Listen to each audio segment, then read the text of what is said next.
I'll never forget the day it started to unravel, the day that planted a seed of suspicion so sharp it felt like a shard of glass stuck in my chest. It was a Saturday afternoon, and Barbara, my wife of 20 years, had just walked into the house after one of her self-care days. She carried a brown paper bag from a boutique spa, the kind of place she had only recently started frequenting. That wasn't strange in itself. Barbara had been putting more effort into her looks lately. What struck me as odd was her reaction to me standing in the kitchen when she walked in. "William. You scared me," she said, clutching the bag to her chest like it was filled with state secrets. Her laugh that followed was forced, her movements jerky, as if she'd been caught doing something she wasn't supposed to. "What's in the bag?" I asked casually, setting my coffee cup on the counter. Her eyes darted to the floor for the briefest second, and when she looked back up, the usual warmth in her expression was missing. "Oh, just some skincare stuff," she said, her tone too breezy. Then she quickly changed the subject, asking if I'd heard from our daughter, who was away at college. I let it go at the time, but that moment stuck with me, replaying in my mind like a bad movie. It wasn't just the bag. Over the past few months, there had been a shift in Barbara that was hard to ignore. She was more secretive, more distant, but at the same time, oddly radiant, almost like a teenager with a crush. I chalked it up to stress from her job as a psychologist. After all, listening to other people's problems all day couldn't be easy, and maybe the spa trips were just her way of decompressing. But the bag gnawed at me. Later that night, when she was upstairs taking a shower, I found myself standing in the kitchen, staring at the damn thing where she'd left it on the counter. I told myself I was being ridiculous. I wasn't the kind of guy who snooped through his wife's things. But something about the way she'd clutched it, how she'd deflected my question, it didn't sit right. I opened it. Inside was exactly what she'd said: skincare products, fancy serums, creams, and oils. But as I reached in to put the items back, I noticed a folded piece of paper wedged at the bottom of the bag. It wasn't a receipt. It was a handwritten note. Asterisk, looking forward to seeing you again soon. M. Asterisk. That was it. No context. No explanation. Just a single, innocuous line that somehow felt like a slap in the face. My brain immediately started spinning. Who the hell was M? And why would someone write a note like this to my wife? I shoved the note back into the bag and closed it up like I'd discovered a bomb. My hands were trembling. My rational side told me it was nothing, maybe just a friendly message from one of the spa employees. I didn't bring up the note right away. The minute you ask a question like, "Who's M?" you better be ready for the answer, and I wasn't. Not yet. But I couldn't shake it, and over the next few days, I started paying closer attention to Barbara.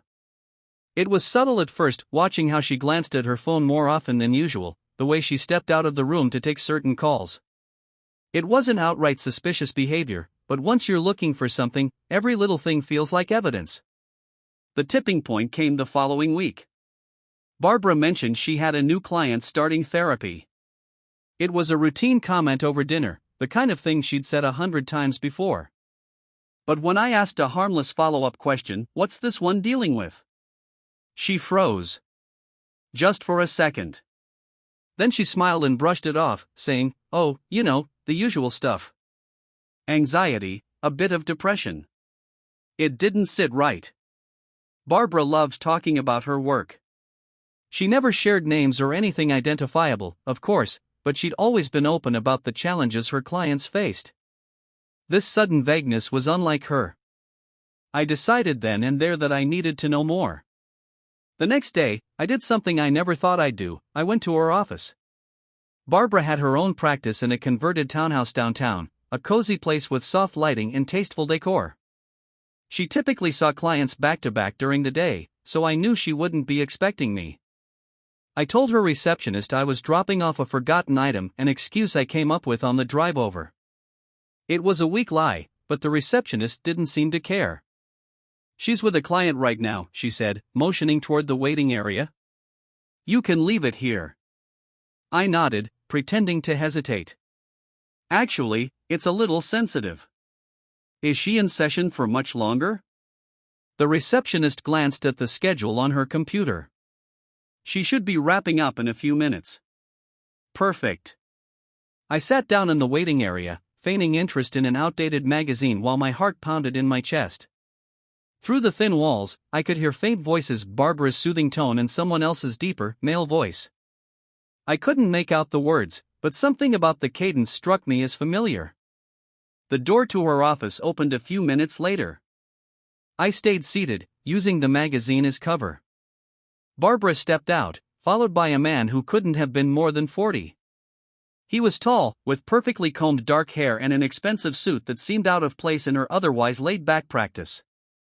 They spoke quietly, but I caught the tail end of the conversation. "See you Thursday," she said, her voice warm, almost intimate. The man smiled. "Looking forward to it." I froze. There was no mistaking the tone. That wasn't her typical professional demeanor. And as he walked past me, I noticed the briefest flicker of recognition in his expression, as if he'd seen my face before but couldn't place it. I watched him leave, my mind racing. After the man left, I stood and approached Barbara. She looked genuinely surprised to see me. "William, what are you doing here?" she asked, glancing toward the door as if to make sure he was gone. "Forgot to give you this," I said, holding up the item I'd grabbed from the car, a notebook she hadn't used in months. It was a flimsy excuse, and she knew it. Her eyes narrowed slightly, but she didn't press. "Thanks," she said, taking it from me. "But you could have just left it at home." "Thought it might be important," I replied, watching her closely. Her smile faltered for a fraction of a second before she regained her composure. "Well, I appreciate it. But I've got another client coming in soon, so..." I nodded and left without another word, but the interaction left a bitter taste in my mouth. I had seen something in her eyes, a flicker of guilt, perhaps? Or fear? Either way, I knew I couldn't ignore this any longer. That night, I decided to dig deeper. I waited until Barbara was asleep before slipping out of bed and heading to her home office. Her work laptop was there, but it was password protected. I wasn't tech-savvy enough to crack it, so I turned my attention to the physical files on her desk. Most were standard client records, neatly labeled and organized. But tucked beneath a stack of papers, I found something that made my stomach churn, an appointment ledger. Flipping through it, I noticed the name Michael listed multiple times. He had sessions with her twice a week, more frequently than any of her other clients. But it wasn't just the frequency that caught my attention. Each appointment had a little star drawn next to it, something she hadn't done for anyone else. I scribbled down the name and decided to do some research. Back in our bedroom, I used my laptop to search for Michael. It didn't take long to find him. A prominent psychologist himself, he was known for his best-selling self-help books and regular appearances on TV as a relationship expert. The man from her office. My pulse quickened as I continued digging.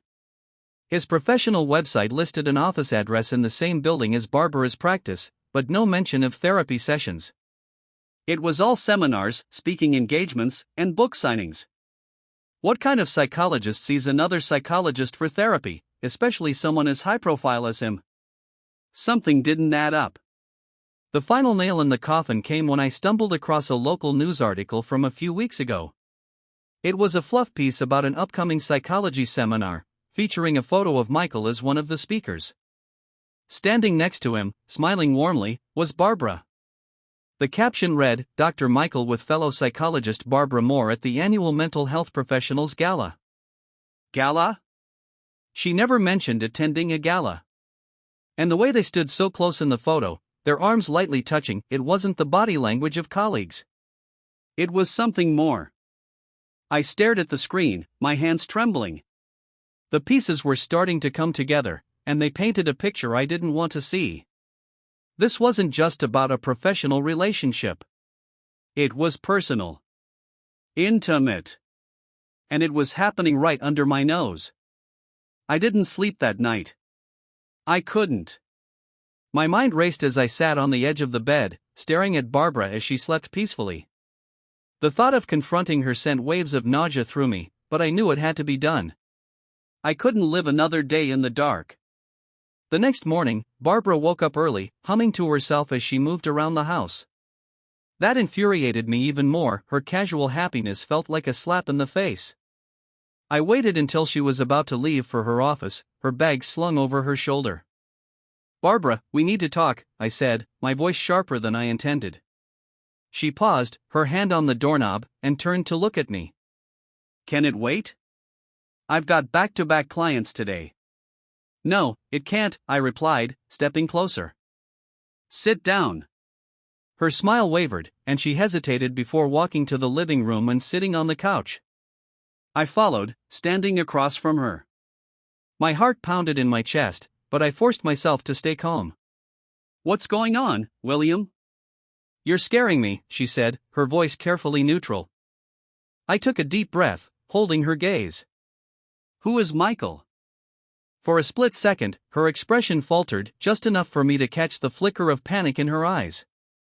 But she recovered quickly, tilting her head in confusion. "Michael? He's a colleague. Why are you asking?" "Don't play dumb," I snapped, my voice rising. "I saw the appointment book, Barbara. Twice a week, with little stars next to his name? You never told me about him." She blinked, clearly caught off guard. "I didn't realize I had to report every client to you. He's nothing special, just someone who needed therapy." "Therapy? Really?" I barked. "A prominent psychologist like him, who doesn't even advertise therapy sessions. You expect me to believe he's just another client?" Her jaw tightened. "You're overreacting. He's going through a difficult time, and I agreed to help him.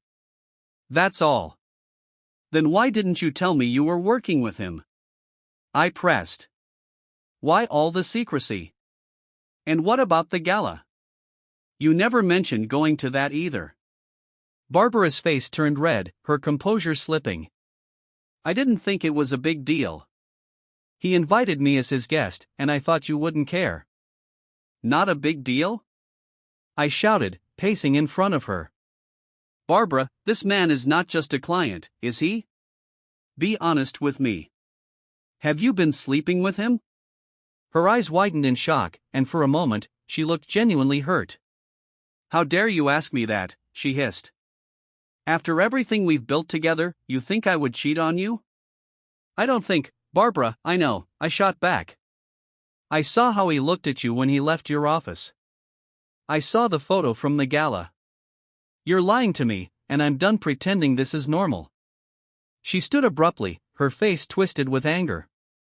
"You've been spying on me? Snooping through my things? How long have you been playing detective, William? Don't turn this around on me," I yelled. "I wouldn't have had to dig if you weren't hiding things. You've been acting distant for months, sneaking around, lying about where you've been. You're the one who broke our trust, not me." Her eyes filled with tears, and she sank back onto the couch, burying her face in her hands. "I can't believe this," she whispered. "I can't believe you think so little of me."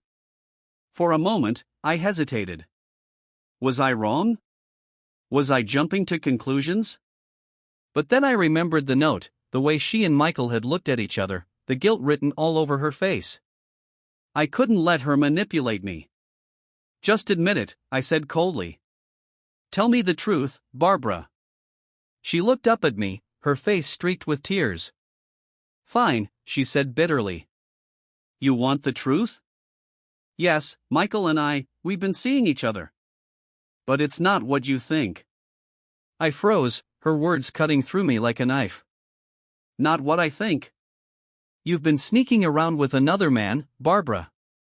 What the hell else could it be?" "It's complicated," she insisted, her voice trembling. "I didn't plan for this to happen. He came to me for help, and we connected on a deeper level. But it wasn't about physical pleasure, William. It was emotional. I was lonely, and he understood me." I laughed bitterly, shaking my head. "Lonely? You're lonely in a 20-year marriage? Are you kidding me?" "You don't get it," she cried, standing up again. And you thought cheating was the solution? I shot back. Instead of talking to me, instead of trying to fix things, you ran to someone else? Do you have any idea how humiliating this is? She opened her mouth to respond but closed it again, as if realizing there was nothing she could say to defend herself. The silence between us was deafening. Finally, I broke it. How long has this been going on? She hesitated, then sighed. A few months. I clenched my fists, fighting the urge to lash out. A few months. Jesus, Barbara. Do our 20 years together mean so little to you? Of course they mean something, she shouted, her voice cracking. I love you, William. I didn't want this to happen. I made a mistake, but it doesn't change how I feel about you. I stared at her, my chest heaving. You don't get to say you love me after this. You don't get to stand there and act like this was just some minor slip-up. You've destroyed everything. She reached out to touch my arm, but I stepped back, glaring at her. Don't, I said through gritted teeth. You don't get to touch me. Not after what you've done.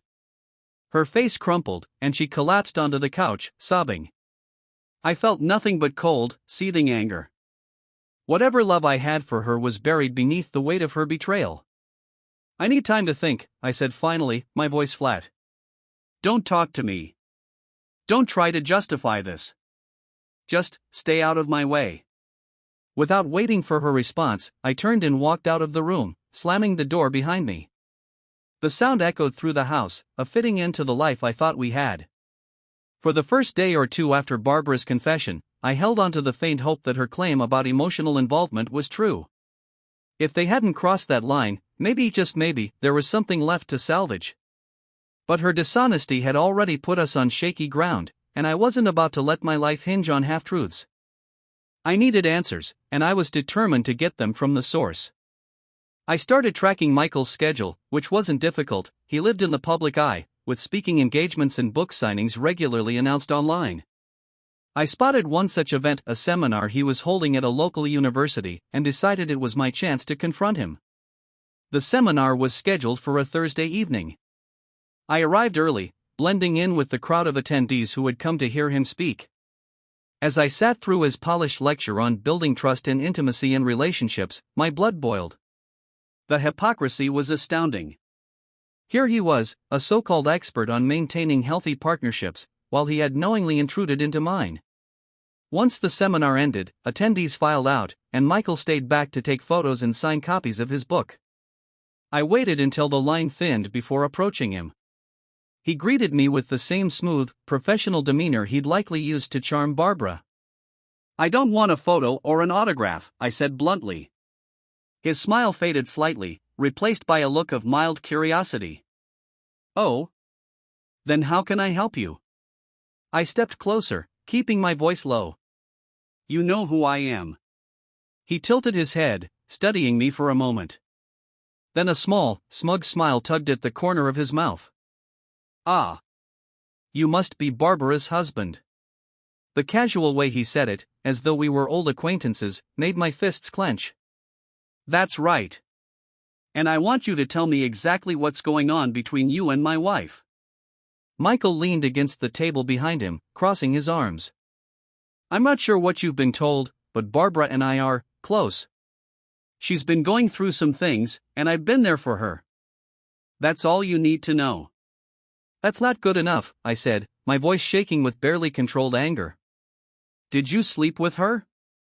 His smile widened into a full-blown smirk.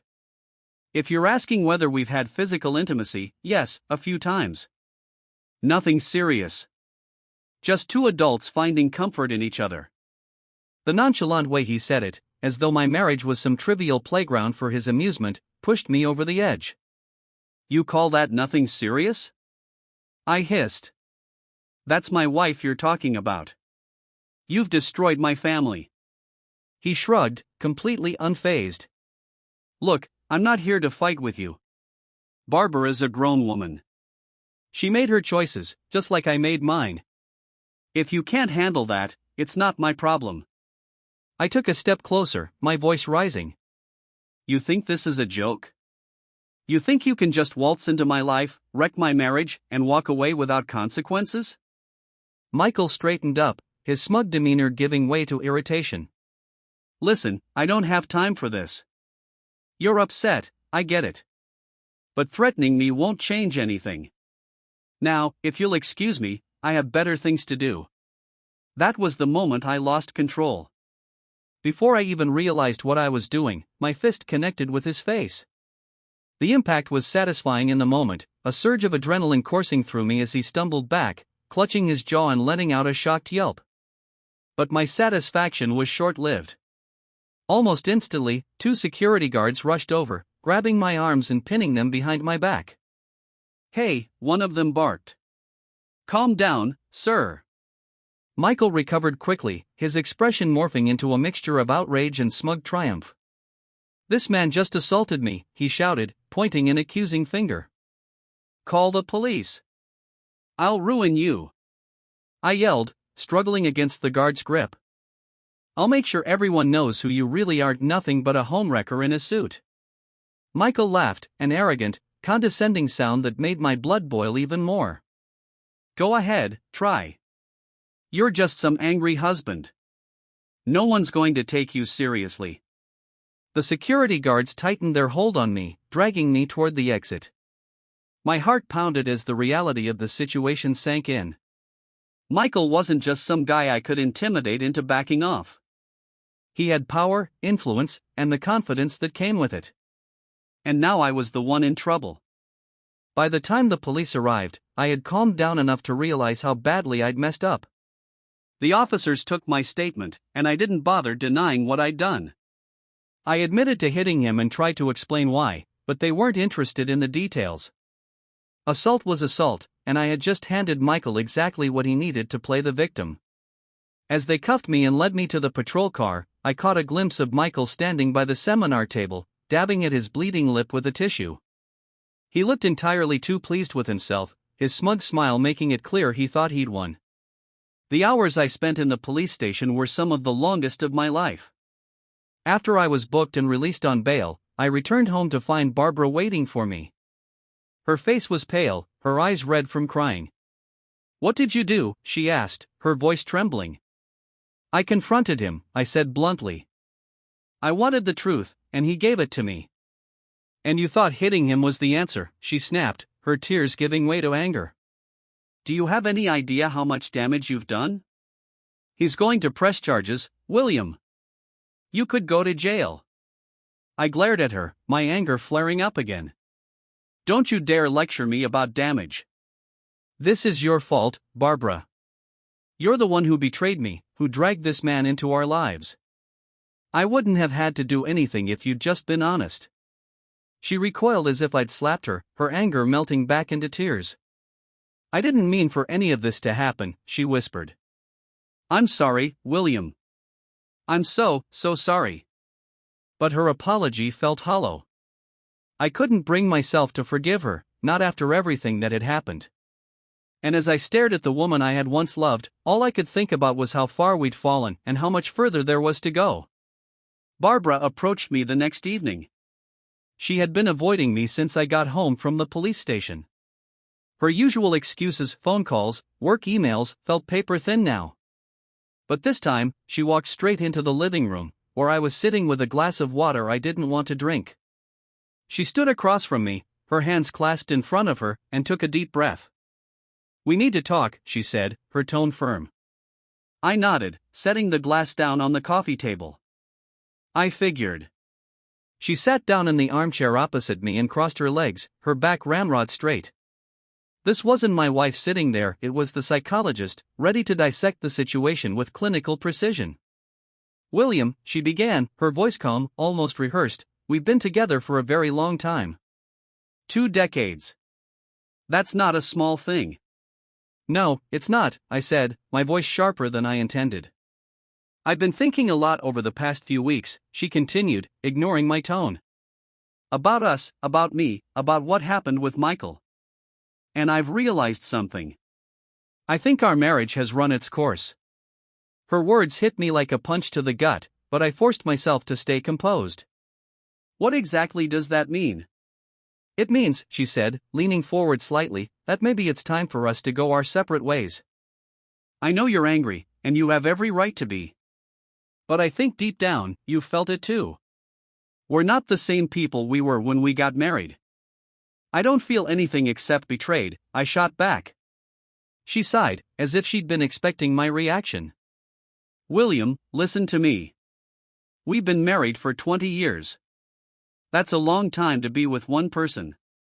Sometimes, people need change.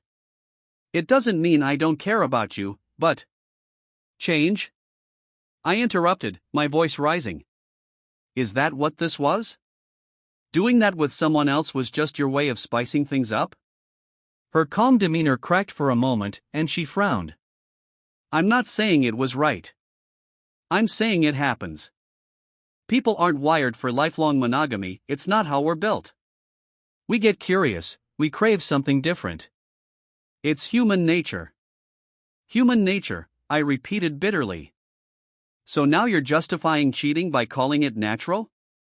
It's not justification, she said firmly. It's reality. I've read studies on this. Psychologists have documented it for decades. Affairs aren't always about love or betrayal, they're often about exploration, self-discovery. I stared at her, stunned. Exploration? Self-discovery? You make it sound like cheating is some kind of spiritual journey. It's not about excuses, she replied, her voice taking on that clinical tone I'd come to hate. It's about understanding. I didn't plan for this to happen, but it did. And it made me realize that I'd been suffocating in this marriage for years. Suffocating? I spat, leaning forward. I've given you everything. Support, love, a stable home. I've been nothing but faithful to you. And now you're telling me you've been suffocating? She didn't flinch. It's not about what you've done, William. You've been a good husband, in the traditional sense. But it hasn't been enough. I needed more. And Michael, he made me feel alive again. Her words were like daggers. So what, you just throw 20 years away? All the memories, the life we built together, that means nothing to you? She hesitated, her expression softening for the first time. Of course it means something. But sometimes, love isn't enough to keep a marriage going. We've grown apart. We've been growing apart for years, even if you didn't want to see it. Don't put this on me, I snapped. You're the one who strayed. You're the one who made this decision for both of us. Barbara leaned back in her chair, exhaling slowly. Maybe I did. And maybe it's for the best. You deserve someone who makes you happy, and I deserve the same. I couldn't believe what I was hearing. So, what? You think happiness is just out there waiting for you?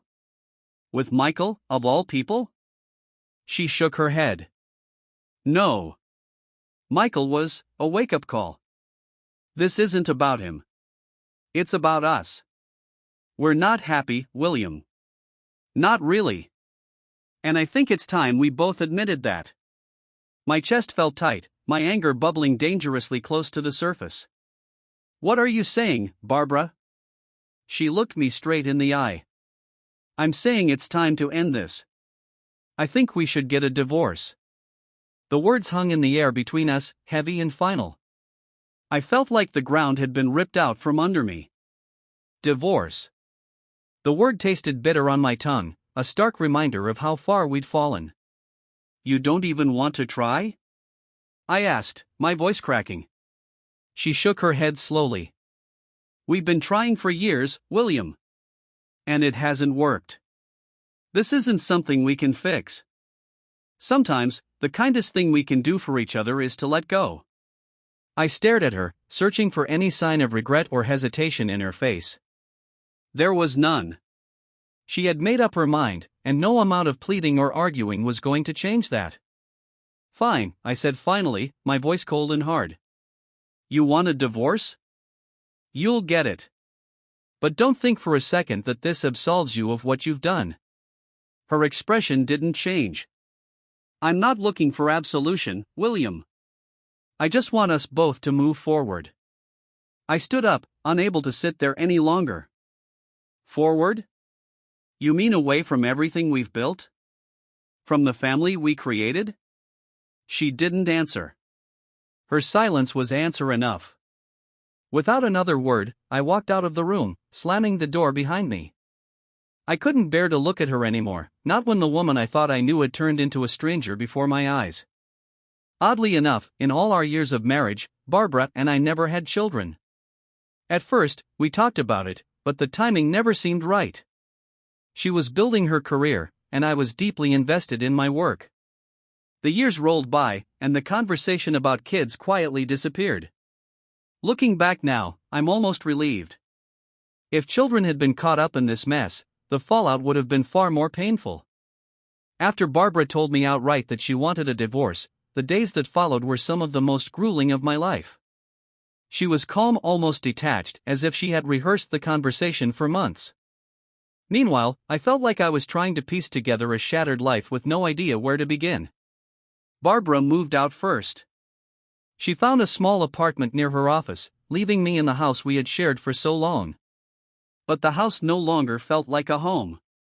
Every corner reminded me of her: the kitchen where we'd cooked together, the living room where we'd spent countless evenings, the bedroom that now felt suffocatingly empty. We communicated sparingly, and when we did, it was through lawyers.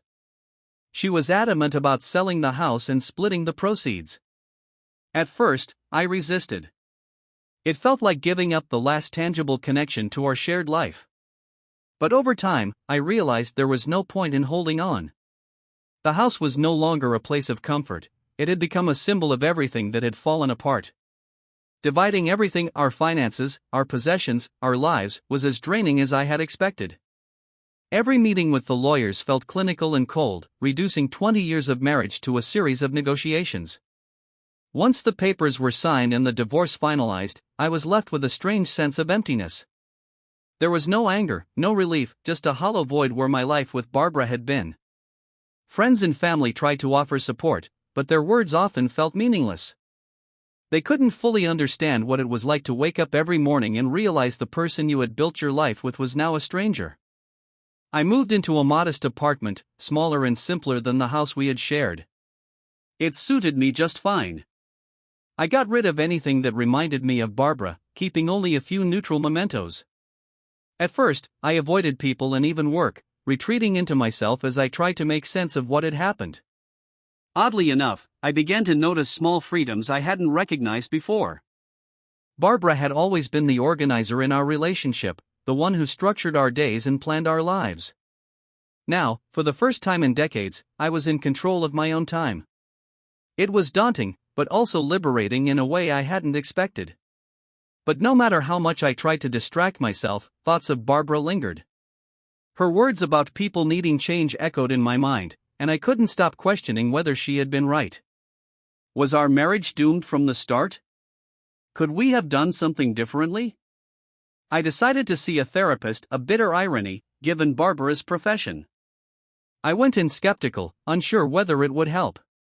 But over time, I began to unpack the anger and guilt I had been carrying.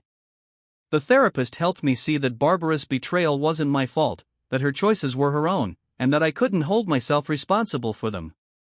I still see Barbara occasionally.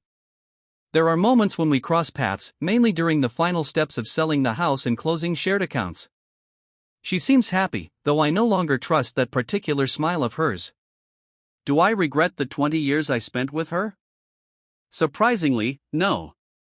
Those years were a significant part of my life, and there were good moments, even if they were overshadowed by how it all ended. Barbara taught me lessons about love, trust, and even resilience. For that, I'm grateful. Maybe one day, I'll meet someone new. Maybe I won't.